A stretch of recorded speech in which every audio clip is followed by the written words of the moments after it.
बिस्मिल्लाहिर्रहमानिर्रहीम। अस्सलाम वालेकुम स्टूडेंट्स। आज हमारा जो 9th का टॉपिक है वो रिलेटिव एटॉमिक मास और एटॉमिक मास यूनिट।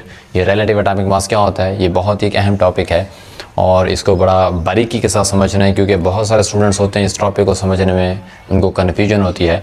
तो ज़रा गौर से इसको समझना है आसान सा टॉपिक, लेकिन इसको समझते हैं हम। देखें स्टूडेंट्स, हमारे पास जो वर्ड है ना, ये अक्सर टॉपिक्स के नाम भी आपको बहुत कुछ बता देते हैं, जैसा कि रिलेटिव का वैसे हम आम लफ्ज़ों में जो मतलब लेते हैं वो हम रिश्तेदार कर लेते हैं, लेकिन यहाँ पर जो मतलब है वो किसी चीज़ को कंपेयर करना, यानी कि मुआवजा करना। मतलब रिश्तेदार तो मतलब नहीं है, लेकिन रिश्तेदारों की खसूसियात यहाँ आती है, क्योंकि रिश्तेदारों में हम अक्सर मुआवजा वगैरह करते रहते हैं। तो आपने क्या करना है, रिलेटिव का मतलब यहाँ पर क्या हो गया, कंपेयर करना। एटॉमिक का लफ्ज़ किससे निकला है, एटम से निकला है। मास, सिंपल आप उसको मास ही ले लें। तो मतलब एटम का मास मालूम करना किसी से कंपेयर करके, नाम कुछ इस तरीके से बता रहे हैं, तो इसको बोलते हैं एटॉमिक मास यूनिट। तो यहाँ नाम से रिलेटिव एटॉमिक मास यूनिट किसको बोलते हैं, एटम का मास इसमें मालूम किया जाता है। ये एक ऐसा तरीका है और जिसमें हम क्या करते हैं, मास मालूम कैसे करते हैं, किसी दूसरे से क्या करके, मुआवजा करके।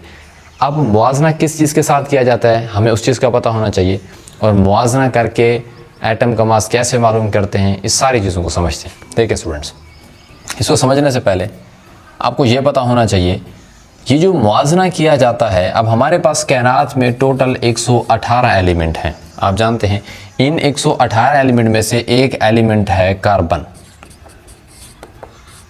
तो कार्बन एलिमेंट है, मैंने आपको पहले कई बार समझाया। मान लीजिए फ़र्ज़ करें ये कार्बन का एलिमेंट है, और इस कार्बन के एलिमेंट में छोटे छोटे क्या होते हैं, कार्बन के एटम होते हैं। और इन कार्बन के एटम को, ये मैंने शुरुआत में बताया हुआ है, समझाया हुआ है। इन कार्बन के एटम में से मैं एक कार्बन का एटम लेता हूँ, अगर मैं उसका मास चेक करूँ तो वो उसका मास इस तरीके से होता है 612। एटॉमिक नंबर 6 होता है, एटॉमिक मास कितना होता है उसका, 12 होता है। इसी तरह से कायनात में कुछ ऐसे कार्बन भी होते हैं जिनका मास 13-6 होता है, ये 14-6 होता है। ये आगे हम पढ़ेंगे, इनको आइसोटोप्स बोलते हैं, कि एक ही एलिमेंट के मुख्तलिफ शक्लों में पाया जाना उसको आइसोटोप बोलते हैं। बहरहाल मैं ये इस वजह से बता रहा हूँ क्योंकि इसके अंदर यहाँ पर कार्बन का इस्तेमाल है। तो हम क्या करते हैं, रिलेटिव एटॉमिक मास मालूम करने के लिए हमारे पास जो कार्बन होगा ना, वो कार्बन 12 वाला इस्तेमाल होगा, और ये कायनात में सबसे ज़्यादा यही पाया जाता है। 13 और 14 बहुत कम पाए जाते हैं। तो कार्बन 12 वाले मास को हम शॉर्टकट कभी ऐसे भी लिख देते हैं कि C12 वाला, मतलब C12। ठीक है, कार्बन ऐसा कार्बन का ये एलिमेंट था और उसके अंदर ये एटम है, तो इसको हम बोलेंगे कार्बन का ऐसा एटम। कार्बन का ऐसा एटम आपके पास है जिसका मास कितना है, 12 है, जिसका मास आपके पास 12 है। अब हमने इसमें क्या करना होता है, कायनात के जो 118 एलिमेंट है, हमने दूसरों का क्या करना है, मास मालूम करना है। और मास मालूम करने के लिए हम मुआवजा करने के लिए भी उन्हीं 118 में से लेंगे। जैसा कि कार्बन 12 है, ये एलिमेंट है, एलिमेंट का एटम मतलब कार्बन 12 का एटम एक एटम है। एक कार्बन के एलिमेंट में पता नहीं कई हज़ारों एटम होते हैं, उनमें से सिर्फ एक कार्बन का एटम लिया जो कि C12 वाला है। तो आपने रिलेटिव एटॉमिक मास में पहला पॉइंट यहीं पर क्लियर कर लें। एक तो कार्बन का आपने सिर्फ एक एटम लेना है, उसके साथ मुआवजा करना है, जिस एलिमेंट का आपने क्या मालूम करना है, मास मालूम करना है, ये जिस एटम का मास मालूम करना है, तो वो कार्बन 12 है, यानी कि सिंपल कार्बन 12 के साथ मुआवजा करना है। सेकेंड, मुआवजा करने के लिए आप इन 118 एलिमेंट में से कोई भी एलिमेंट इसके साथ लोगे, और ऐसा मुआवजा करने के लिए, कंपेयर करने के लिए हमारे पास कुछ ऐसे आलात मौजूद हैं। ठीक है, कुछ ऐसे इंस्ट्रूमेंट्स मौजूद हैं, ठीक है, जो हमें इस काबिल बनाते हैं कि हम C12 के साथ किसी भी एटम का, किसी भी और एलिमेंट के एटम का मुआवजा करके उसका मास मालूम कर सकते हैं। तो बड़ी फ़ायदे की बात है। तो कार्बन एलिमेंट C12 के साथ कोई भी एलिमेंट होगा, उन इंस्ट्रूमेंट को इस्तेमाल करके हम इसका क्या कर सकते हैं, मुआवजा कर सकते हैं।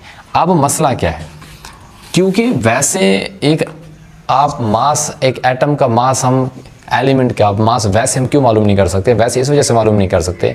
देखिए, कार्बन के एटम हो या किसी भी एलिमेंट का एटम हो, मैंने आपको समझाया हुआ है। ये एक छोटा सा नुक्ता भी लगाता हूँ ना, इस नुक्ते के अंदर 2 मिलियन एटम है, यानी कि 20 लाख एटम, 20 लाख एटम आपके पास पाए जाते हैं। तो ये जो 20 लाख एटम है, ये तो सिर्फ एक छोटे से नुक्ते में है, इस जैसा ये एक एटम है। तो अब ज़रा इमेजिन करें एटम को, इसका मतलब ये तो क्लियर हो गया कि किसी बाट वाले सिस्टम में किसी वेट बैलेंस के ऊपर हम इसको रख कर, ऐसा थोड़ी है कि एक एटम को एक साइड पर रख दें, दूसरे एटम को दूसरी साइड पर रख दें, इनका वजन कर लें, तो ऐसा नहीं हो सकता। तो हमारा देखें पहली बात तो ये है कि इसको किसी भी बैलेंस या स्केल के साथ मेजर नहीं किया जा सकता। बहरहाल कुछ इंस्ट्रूमेंट होते हैं जो हमें इस काबिल बनाते हैं कि आप इसको मेजर कर सकते हो। मैं इस सारी कहानी को समझाने के लिए एक छोटी सी जो है ना एक मिसाल लेता हूँ। जैसा कि आपके पास अगर आपने एक वेट करने वाला वो जो एक नहीं होता पलड़ा, समझ रहे हैं, तो ये इस तरह का आप पलड़ा ही समझ लें जिसके अंदर वेट करेंगे। ये वाला हकीकत में पॉसिबल नहीं है, लेकिन आपको समझा रहा हूँ रिलेटिव एटॉमिक मास को समझने की ये बेस्ट एक ऑप्शन है। देखिए आपके पास दो चीज़ें होती हैं जब आप कभी वेट करते हो, एक साइड पर आप बाट रखते हो, दूसरी साइड पर आप जिस चीज़ को वज़न करना है उसको रखते हो। तो क्योंकि रिलेटिव एटॉमिक मास कैसे मालूम किया जाता है, कंपेयर किया जाता है उसको किसके साथ, C12 के साथ। तो एक बात तो पक्की है कि इस वाले पोर्शन में ऐसे समझ लो जैसे वहाँ बाट होते हैं ना, यहाँ पर कार्बन 12 होगा, ठीक है, मतलब सिंपल कार्बन के एटम होगा, एक कार्बन के एटम रखेंगे हम इधर, तो C12 का एक एटम होगा यहाँ पर। अब वो समझ लें ये जैसे एक बाट होता है ना, C12 समझ लें एक यहाँ पर बाट है। हम क्या करें, यहाँ पर कोई 118 एलिमेंट है, उनमें से कोई और एलिमेंट का एटम लेंगे, उसको हम इस साइड पर रखेंगे। मान लो कि मैं यहाँ पर O यानी कि ऑक्सीजन को रख देता हूँ। किसको रख देता हूँ? ऑक्सीजन को। मैं चाहता हूँ कि मुझे ऑक्सीजन का मास पता होना चाहिए जो कि मुआवजा करके निकलेगा।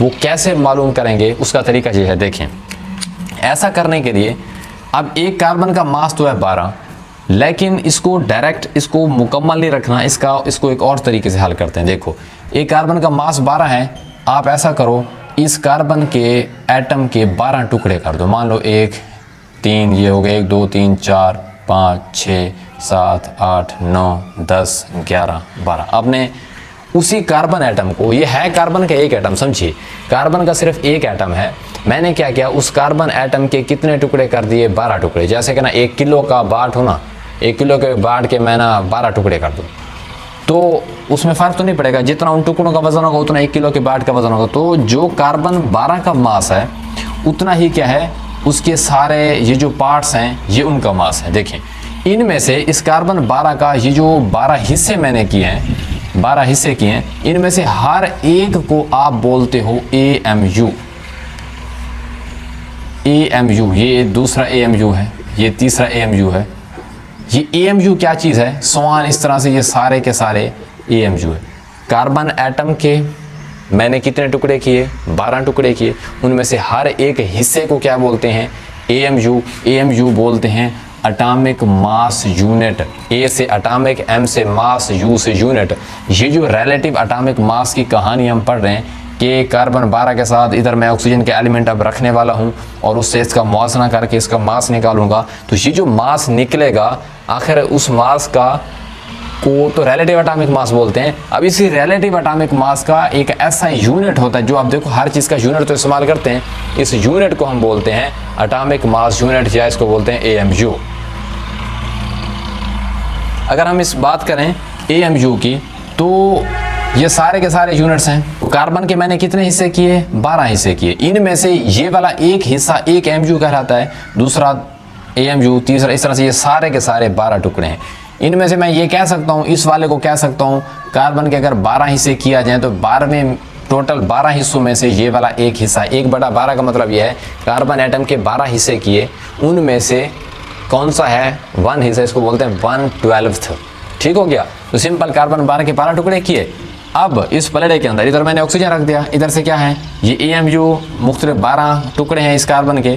तो मैं इसमें से अभी इसको एक को रखता हूँ, यहाँ पर मैंने एक को रखा, इधर से ये तराजू बराबर नहीं हुआ, ये वैसे का वैसे था, ठीक है, ये पलड़ा नीचे था, ये ऊपर था। फिर मैंने दूसरा रखा, फिर मैंने ऐसे तीसरा रखा, ये ऐसे समझ लें मैंने ऐसे सारे रखता गया, काउंट मैं नहीं कर रहा। ये जब तकरीबन मैंने 16 रखे ना, इस जैसे एक कार्बन एटम के अंदर तो टोटल कितने होते हैं? 12 उसके टुकड़े मैंने किए, मगर मुझे मज़ीद और यहाँ मैंने रखे 12 से क्रॉस करके 13, 14। जो ही मैंने इस जैसे ये जो टुकड़े थे यानी कि एक AMU के बराबर इस जैसे 16 मैंने यहाँ पर AMU वाले टुकड़े रखे, और ये 16 टुकड़े किसके थे सारे, जिसमें से एक कार्बन के में तो 12 आ जाते हैं, दूसरे और कार्बन के 4 मैंने लिए। तो बहरहाल मैंने इस जैसे 16 रखे तो ये पलड़ा क्या हो जाता है, बराबर हो जाता है। जब बराबर होता है तो इसका मतलब है कि इस ऑक्सीजन का मास कितना है 16, और इस AMU वाले कितने रखे थे मैंने 16 यहाँ रखे थे, तो इसका मतलब है इस ऑक्सीजन का मास कितना है 16 AMU, 16 AMU। तो देखें मैंने ऑक्सीजन का मास किस तरह से कंपेयर किया, कार्बन 12 के 12 हिस्सों को, इसको मैंने तोड़ दिया, उसमें हर हिस्से को क्या बोलते हैं AMU, एटॉमिक मास यूनिट। और ये एक को 1/12 भी कभी कभी बोला जाता है कि 12 हिस्सों में से ये वाला एक हिस्सा, इसको 1/12 इस वजह से बोला जाता है। ठीक हो गया।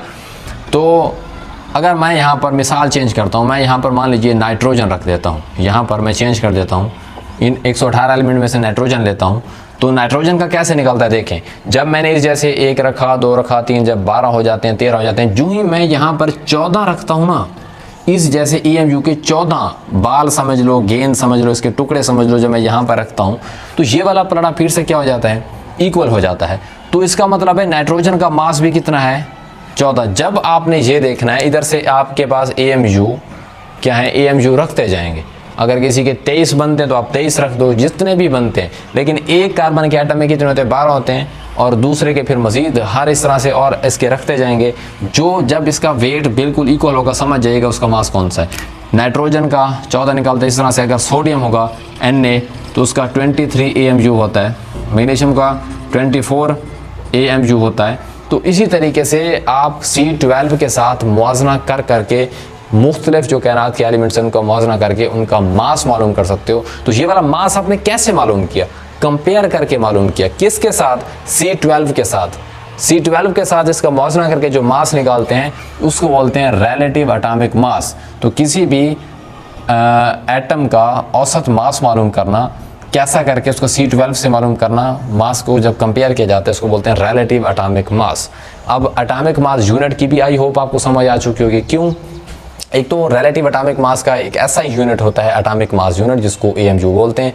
ये बहुत ही छोटा होता है। जब एक नुक्ते के अंदर 20 लाख एटम है, 20 लाख एटम हैं, तो एक एटम उनमें से सिर्फ एक एटम के 12 हिस्से कर दो तो सोचो AMU कितना छोटा होगा। तो एक एटम से भी AMU बहुत छोटा होता है, क्योंकि हमने एक एटम के 12 हिस्से किए थे, 12 टुकड़े किए थे।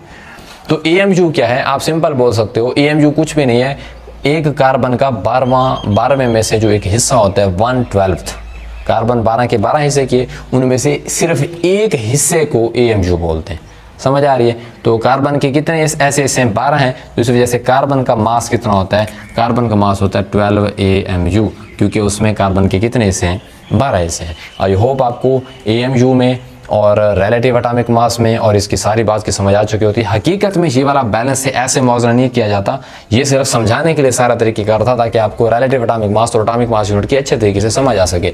इसके लिए बाकायदा क्या होते हैं, कुछ इंस्ट्रूमेंट होते हैं जिसका काबिल बनाते हैं कि हम इनका क्या कर सकें, मौजना कर सकें। अब ऐसे करते हैं, इनकी मैं आपको कुछ एग्जाम्पल्स दे देता हूँ।